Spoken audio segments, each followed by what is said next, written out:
every time I open that bag of flour, the smell of the wheat just infiltrates the kitchen. It is like I'm in a wheat field. And that gives me a lot of pleasure. And that too is a reward for doing what I'm doing. Just love it.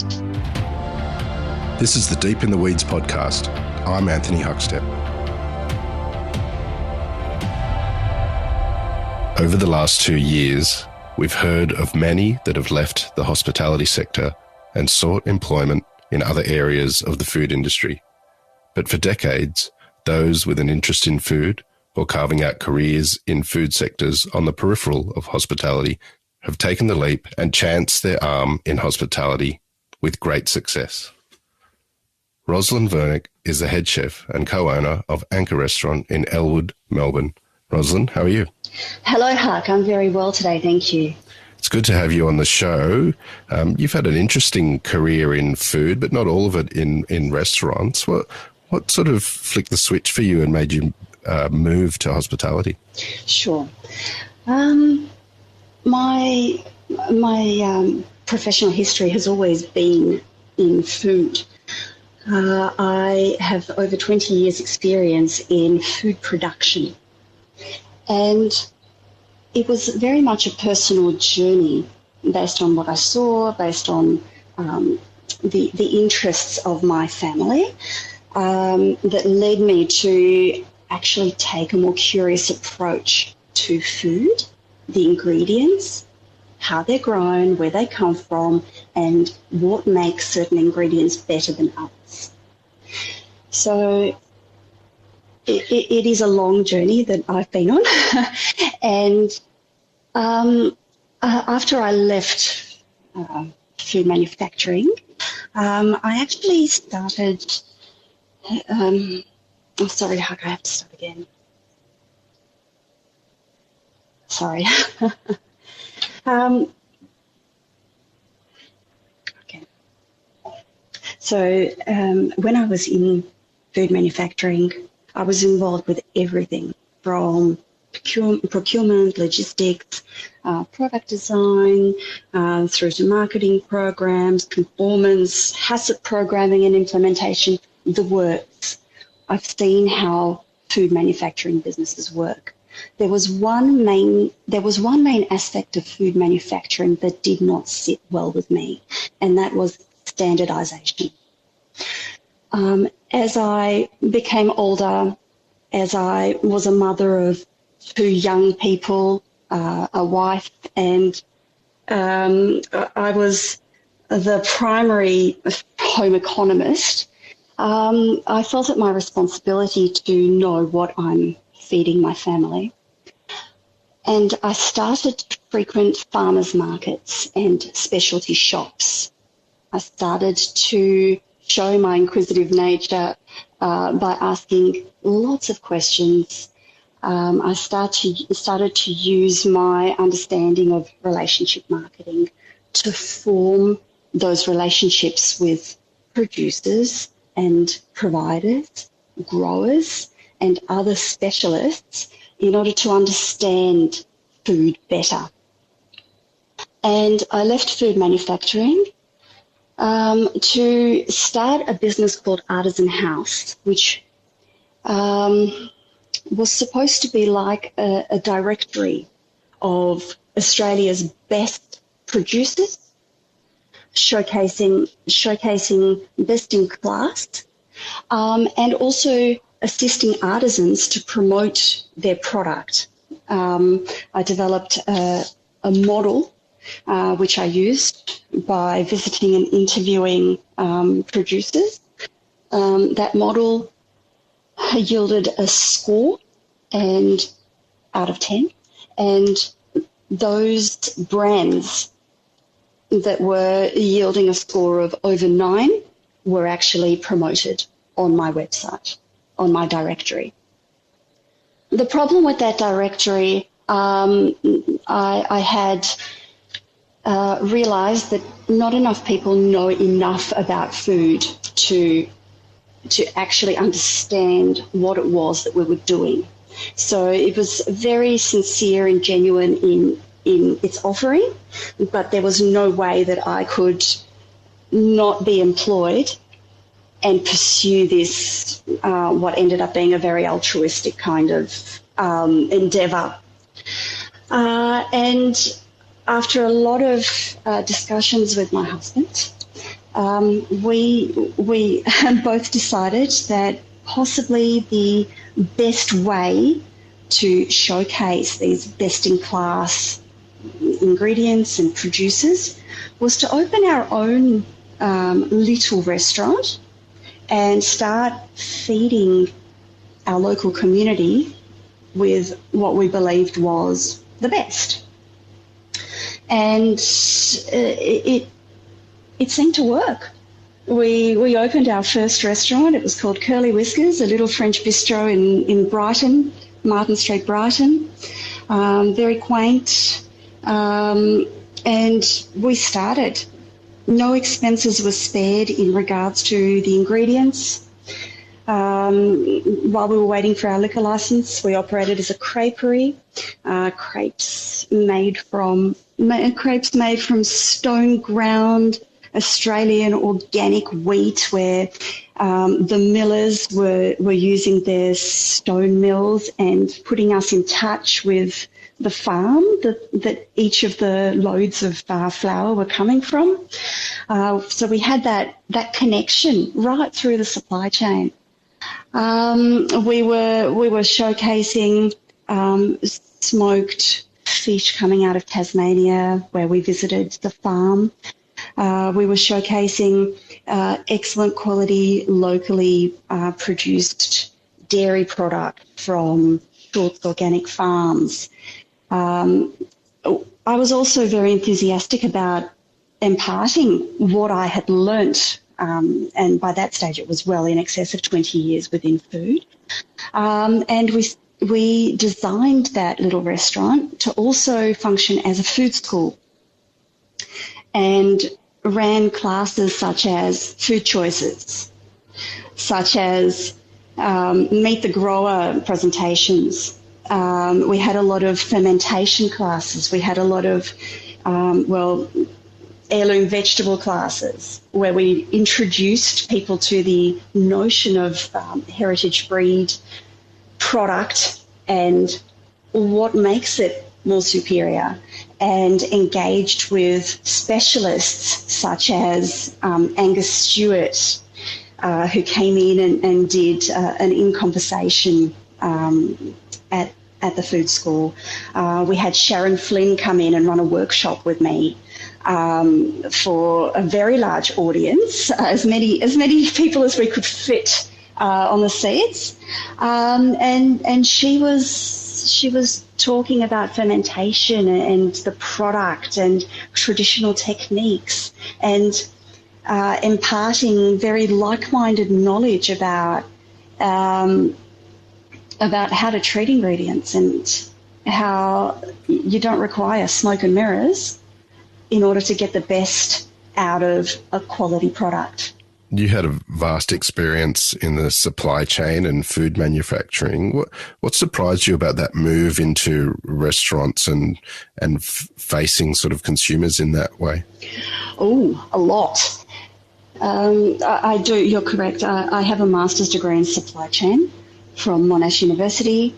I completed that and continued working in the food manufacturing industry. I guess coming into the hospitality scene with two young children was no walk in the park. We needed to be close to where we were living. We found the only thing we could find was a small shop. It was not food ready. So not only were we not particularly experienced in running hospitality, although we had dined out a lot, we had to actually rebuild an office space and convert it into a small little bistro. It was within a newly developed building which had concrete floors, concrete walls, and a concrete ceiling. We had to do everything from building a second toilet, which meant having the floors x-rayed to make sure that the drilling didn't go through any existing structural beams, through to putting in three-phase power, designing the whole space with our intention of having the food school as well as running a restaurant. It was challenging. It was also very expensive. But I'm very grateful for having had that experience. I definitely drew on my prior experience of food manufacturing, so I knew how to fulfill all of the requirements of the Food Safety Act. I knew how to handle the food. I deliberately did not build any cool rooms, even though we did have a storage area. That was all part of the philosophy. I had market visits every day. That included farmers market visits on Saturdays. I continued that right through my time at Curly Whiskers. So we opened Curly. We felt like we were throwing ourselves into the deep end. Very different to my prior experience. We're fortunate in that we were very quickly discovered by many local discerning customers who liked our space, who liked what we were doing, and who actually found the food delicious. At the beginning, we were quite vocal about imparting our knowledge of the food, of the ingredients, of the producers, but we toned that down a little bit over time and learnt that the majority of people were coming in for the good food. They weren't coming in for the stories. So we saved those stories for our social media campaigns. We also saved the stories for our specialty events, which we ran for the food school. And also when customers showed their interest, that's when we would come to life and tell those stories that drove us to do what we were doing. I want to get into what you've done since then and, of course, Anchor Restaurant as well. But you mentioned family and ingredients and inspiration when you were young. What sort of role did food play in your family when you were young? I'm heavily influenced by my late grandfather, Stan. He was a very social individual, and he really loved people, and he really loved food.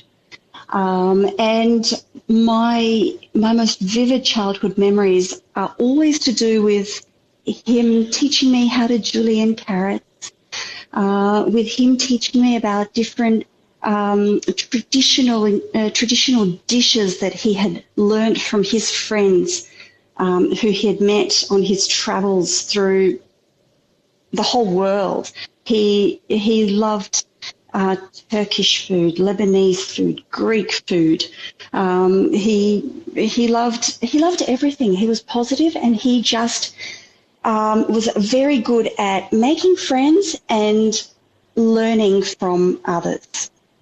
He knew many languages, and I had many fond memories with him travelling to other parts of Victoria to pick up, for example, Persian spices from Preston Market, or travelling a very far distance to the base of the Dandenong Ranges, where maybe 30 years ago there used to be a little market I actually don't even know if it was a farmer's market or not, but we used to travel there because somebody was bringing over leatherwood honey from Tasmania. And my grandfather would take me to go and pick up that leatherwood honey because he assessed it as being very good. So I feel like my childhood was enriched by his influence, his passions. Too many weekends I was at his home, and we would always be either hosting his friends, and I would be helping him to prepare all the dishes, or we would be sitting in front of the telly watching David Attenborough. And to this day, David Attenborough is one of my biggest heroes, one of my biggest influences. He answers a lot of my inquiries, a lot of my my interest in life and in nature. So that's my my memory, and I think what has influenced me the greatest to do what I'm doing now. These days you have Anchor Restaurant, and it's in the former site of Dandelion, award-winning restaurant. Tell us about how you eventuated to find that site and create that there. Oh, that's a very exciting story.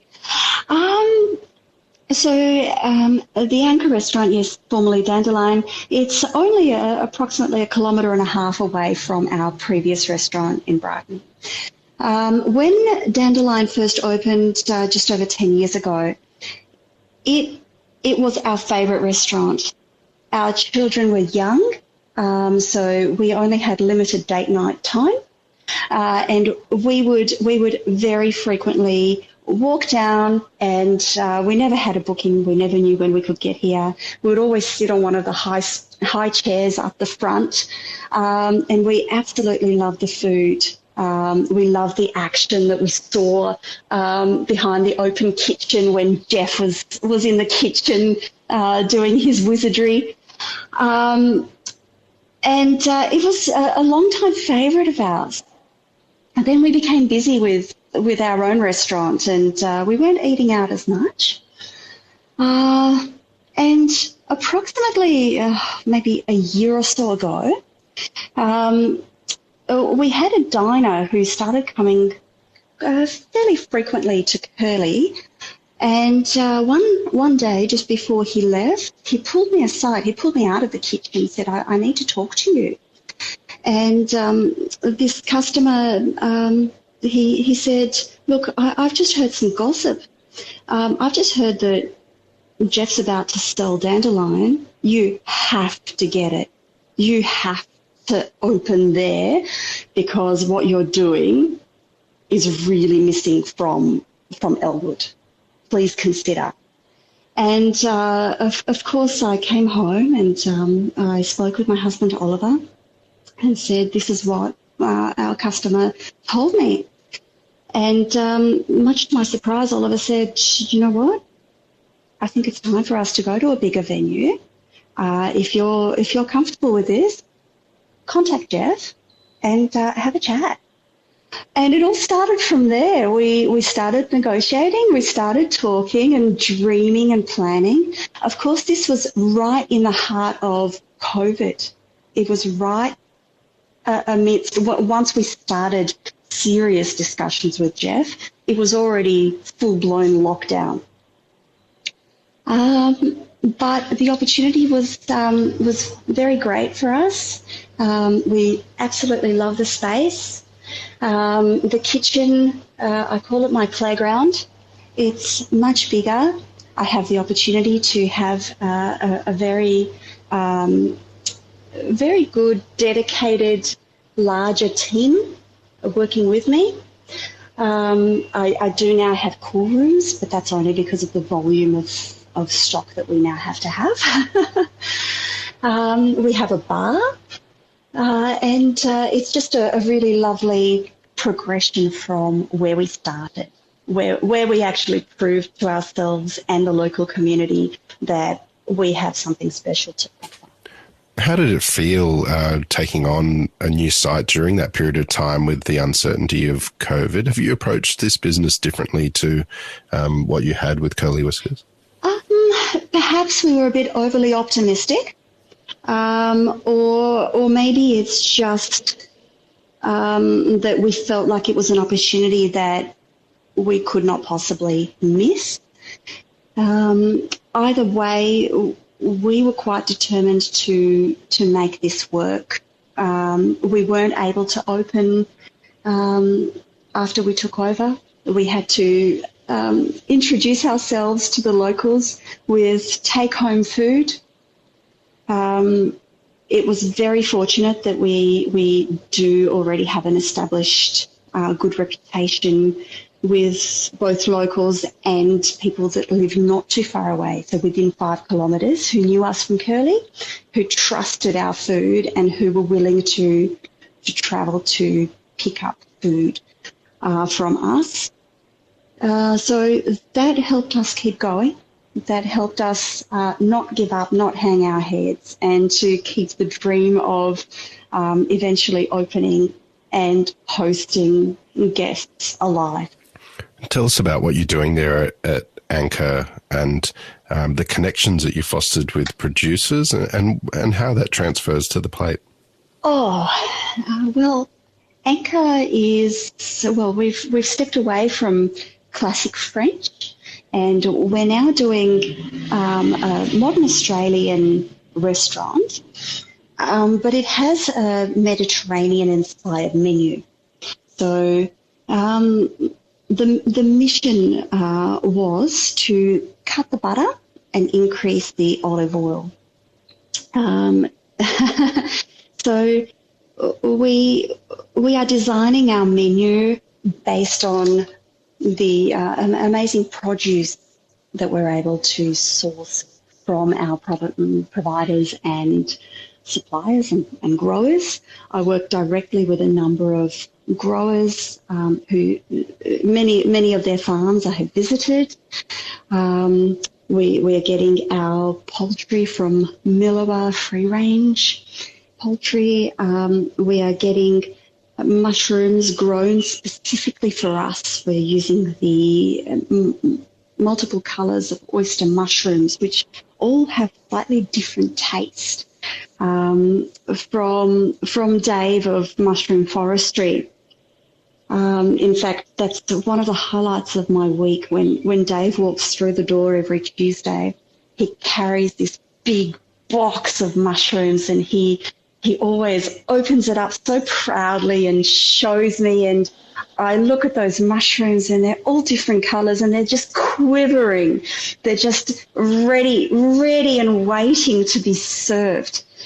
We use beautiful heritage breed and grown with love salad leaves and radishes and cabbages from Romaro Farm, where when you taste the leaf, it actually tastes amazing. Speaking of taste, we are also quite dedicated to trying to source ingredients locally, and if it's not possible locally, then from at least within Australia. And I have been very fortunate to be introduced to two very interesting growers. They are both based in the Northern Territory. One is a grower of dates. These are dates such as medjool dates. And they actually are growing 7 different varieties of dates in the desert, in Australian desert. It actually sounds mind-boggling that Australia is made up of so much desert, and till now, dates have always been imported from the Middle East or from California. It's just astounding. So it's very exciting to work with producers who are local, who are passionate, who are learning the craft, and who are utilising some of the best natural resources that we've got in this country, making us a more sustainable country, a more self-sufficient country. It's fantastic. It's wonderful. And the other producer that that I've just been in contact with, they're called Savannah Sun Food, and it's a team that are growing very Mediterranean style herbs and spices, such as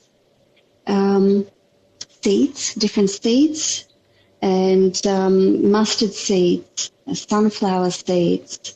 They're growing cumin, and they'll be growing sesame seeds because we blend our own sesame seeds here.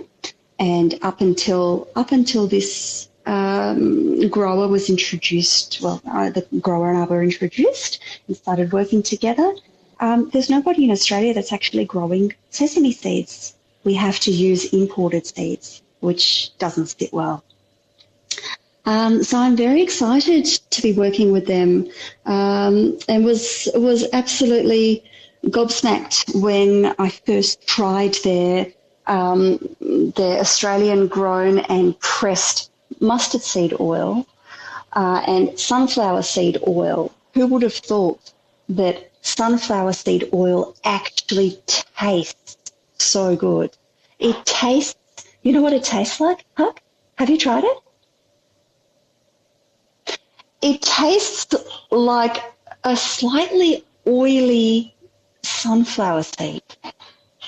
It sounds so ridiculous to say that, but it's incredible. When you put it in your mouth, it coats your mouth with like a million sunflower seeds. It's just beautiful, and it will feature on my next menu, which we're rolling out in the next few weeks. A few years ago, you made the move into hospitality. What sort of impact has that change had on you? It's been a real eye-opener. Hospitality is extremely demanding. It's a demanding industry.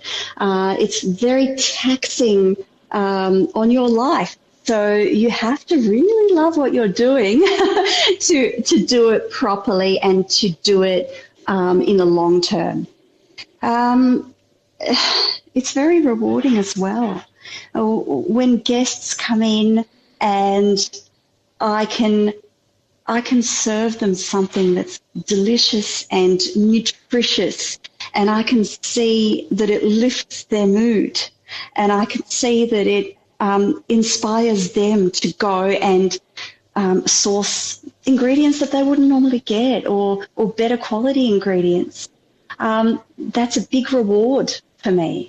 To see people sitting around a table with their friends and engage in conversation, and then be completely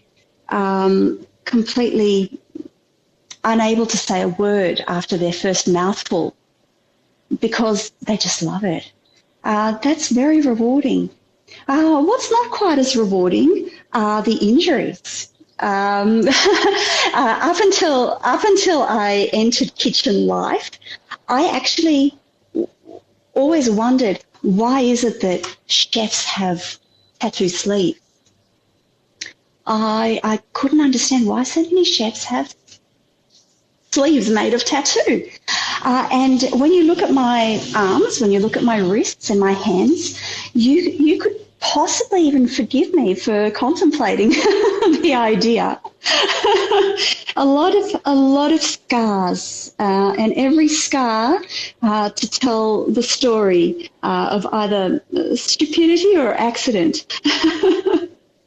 You made the move into hospitality to have a greater impact and share that connection with producers and with food. Do you have any stories of the impact that you have made on your customers? Yes. My stories in that regard would be people coming in and seeing ingredients on their plate that have been possibly enhanced by light cooking or the addition of some spices that they may or may not have ever tried. And when they are inquisitive and they ask, what is that? It tastes a little bit like a radish, but it looks unbelievable.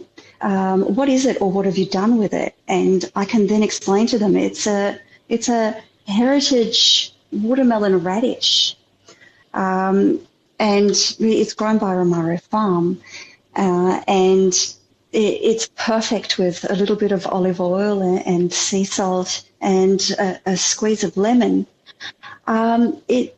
It's a very nice story to then know that they will ask me either where they can get it from, or they come back and ask for that to feature on their plate again. It's also a great pleasure when guests come in and they're expecting a certain product on the menu or a certain dish on the menu, and it's unavailable. And sometimes they're disappointed. They might ask, I really wanted halloumi. I really wanted your goat halloumi. It's very good, and I brought my friends to try it, but it's not on your menu. Is everything okay? And it actually gives me great delight to explain to them that our goat halloumi comes from a single herd goat farm where they've got 36 goats, and they hand make all of their cheeses. And actually halloumi is unavailable during milking season. It is therefore seasonal and will not feature on the menu. So I'm very sorry. Please come back in 3 months, and I will gladly cook you up this halloumi.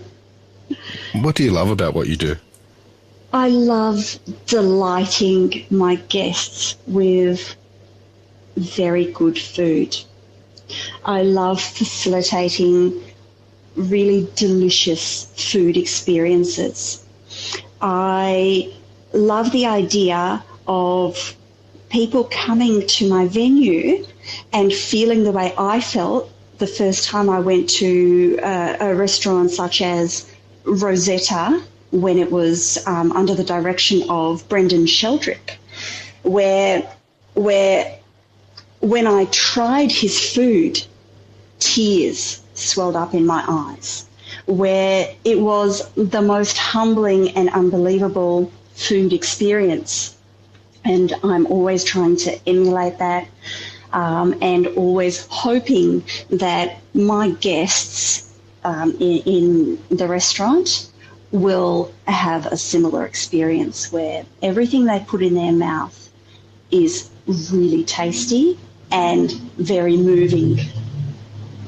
I'm not the kind of chef who wants to create theatre, even though there's plenty of theatre. We have an open bar, we have a barman that's great with cocktails, we have an open kitchen, and there are constantly flames going, and there's constantly noise of sizzling, and there's constantly banter between myself and the other chefs. It all makes for a little bit of natural theatre in a restaurant, but that's not what I'm about.